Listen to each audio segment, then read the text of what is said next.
Russia crowds jostle for position on the underground train platform. A slight girl, looking younger than her 17 years, was nervous yet excited as she felt the vibrations of the approaching train. It was her first day at the prestigious Royal Academy of Music in London, and daunting enough for any teenager fresh from a Scottish farm. But the aspiring musician faced a bigger challenge than most. She was profoundly deaf. Elvin Glennie, loss of hearing had been gradually. Her mother remembers noticing something was wrong when the 8-year-old Evelyn was waiting to play the piano. They called her name and she did not move. I suddenly realized she did not hear, says Isabel Glennie. For quite a while, Evelyn managed to conceal her growing deafness from friends and teachers.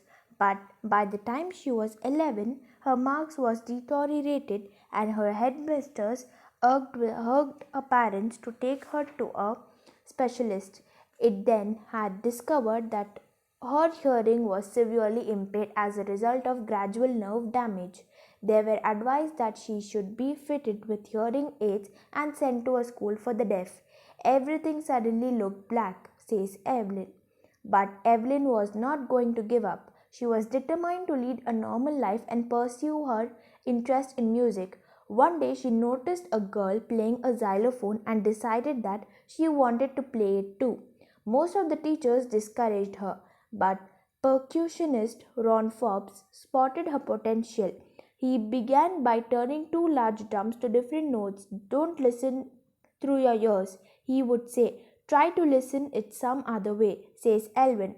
Suddenly I realized I could feel the higher drums from the waist up and the lower one from the waist down. Forbes repeated the exercise and soon Elvin discovered that she should sense certain notes in different parts of her body. I had learned to open my mind and body to sounds and vibrations. She never looked back. From the point onwards, she taught the United Kingdom with a youth orchestra, and by the time she was 16, she had decided to make music her life. She auditioned for the Royal Academy of Music and scored one of the highest marks in the history of the society. She gradually moved from orchestra work to solo performances. At the end of a 3-year course, she had captured most of the top awards. And for all this, Evelyn won't accept any hint of heroic achievement. If you work hard and know where you're going, you will get there. And she got right to the top. The world's most sought after multi percussionist with a mastery of some 1,000 instruments and hectic international schedule. It is intriguing to watch Evelyn function too effectively. Without hearing in 1 2 hour decisions, she never missed a word. Men with bushy beards give me trouble. She laughed at this. Not just watching the lips, it's the whole face, especially the eyes. She speaks flawlessly with a Scottish lid. My speech is clearly because I could hear till I was 11, she says, but that doesn't explain how she managed to learn French and master basic Japanese. As for music, she explains it pours into every part of my body. It tingles in my skin, my cheekbones, and even in my hair. She plays the xylophone, she can sense the sound passing up the stick into her fingertips. By learning against the drums, she can feel the resonances flowing into her body. Not surprisingly, Evelyn delights her audience. In 1991, she was presented with the Royal Philharmonic Society's prestigious Socialist of the Year award, says master percussionist James Blade.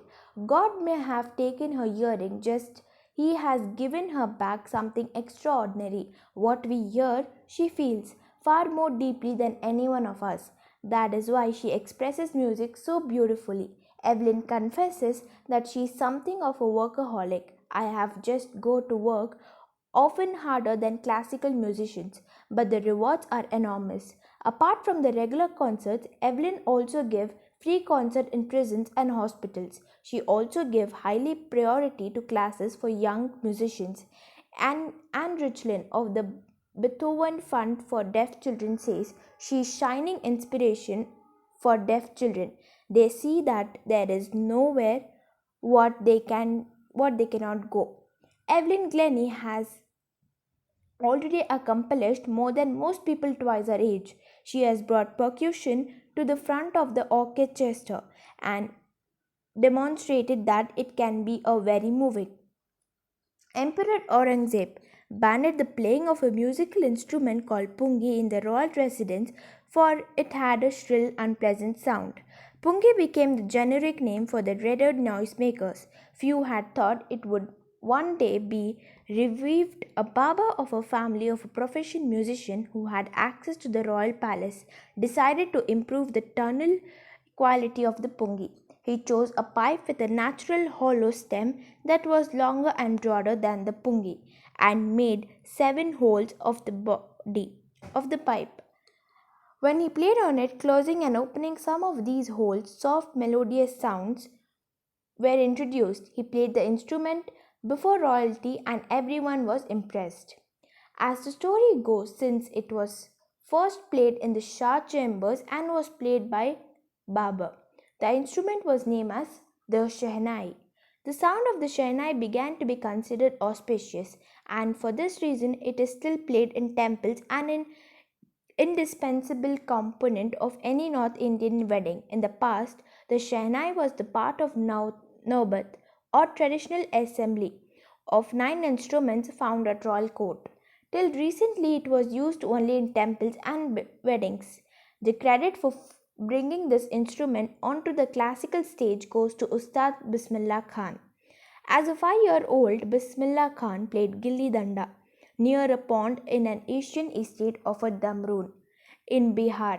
He would regularly go to nearby Biharji temple to sing the Bhojpuri Chaita, at the end of which he would earn a big laddu weighing 1.25 kg, a prize given by the local Maharaj. This happened 80 years ago, and the little boy has traveled far to earn the highest civilian award in India, the Bharat Ratna.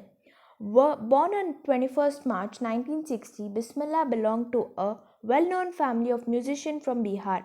His grandfather, Rasul Bugs Khan, was the Shehnai Nawaz of Bhojpur King's Court. His father, Paigambar Bugs, and other paternal ancestors were also great Shehnai players. The young boy took up music early in life. At the age of 3, when his mother took him to a maternal uncle's house in Banaras, Bismillah was fascinated watching his uncle practice the Shehnai. Soon Bismillah started accompanying his uncle Ali Bugs to the Vishnu temple of Banaras, where Bugs were employed to play the Shehnai. Ali Bugs could play the Shehnai and Bismillah would sit captivated for hours on end. Slowly he started getting lessons in playing the instrument and would sit practicing throughout the day.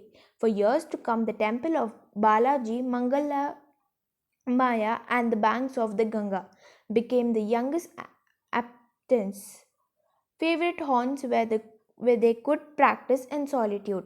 At the age of 14, Bismillah accompanied his uncle of the Allahabad Music Conference. At the end of his recital, Ustad Fayaz Khan patted the young boy's back and said, "Work hard and you will shall make it." With the opening of the All India Radio in Lucknow in 1938 came Bismillah's big break. He soon became an often heard Shehnai player on radio. When India gained independence on 15th August 1947, Bismillah Khan became the first Indian to greet the nation with his Shehnai. He poured his heart out into Ragfi and read to an audience which included Pandit Jawaharlal Nehru, who later gave his famous Traced with Density speech. Bismillah Khan have given many memorable performances both in India and abroad. His first trip abroad was to Afghanistan, where King Zahir Shah was so taken in the by Mistro that has gifted his priceless Persian carpets and other sovereigns. The king of Afghanistan was not the only one to be fascinated with Bismillah's music. Film director Vijay Bhatt was so impressed after hearing Bismillah play at a festival that he named a film after instrument called Gunj Uthi Shehnai.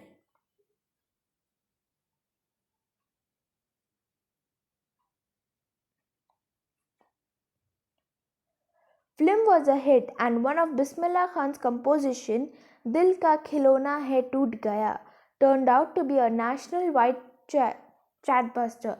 Despite this huge success in the cellular world, Bismillah Khan's ventures in film music were limited to two: Vijay Bhatt's Gunj, Uthi Shehnai and Vikram Srinivas' Kannada ventures. Sanadi Appanna, I just cannot come to terms with the artificiality and glamour of the film world, he says with emphasis. Award and recognition came thick and fast. Bismillah Khan became the first Indian to be invited to perform at the prestigious Lincoln Center Hall in the United States of America. He also took part in the World Exposition in Montreal, in the Cannes Art Festival, and in the Osaka Trade Fair. So well known that he became internationally that an auditorium in Tehran was named after him, Tahar Mosque Ustad Bismillah Khan. National awards like Padma Shri, the Padma Bhushan, and the Padma Vibhushan were conferred on him. In 2001, Ustad Bismillah Khan was awarded India's highest civilian award, the Bharat Ratna, with the coveted award resting on his chest and his eyes glinting with rare happiness. He said, "All I would like to say is, teach your children music. This is Hindustan's richest tradition. Even the West is now coming to learn our music." In spite of having traveled all over the world, Khan Sahib, as he fondly called the excluding found of Banaras and Damron, and their rename for students of his once wanted him to head a Shehnai school in USA. And the student promised to recreate the atmosphere of Banaras by replicating the temples there.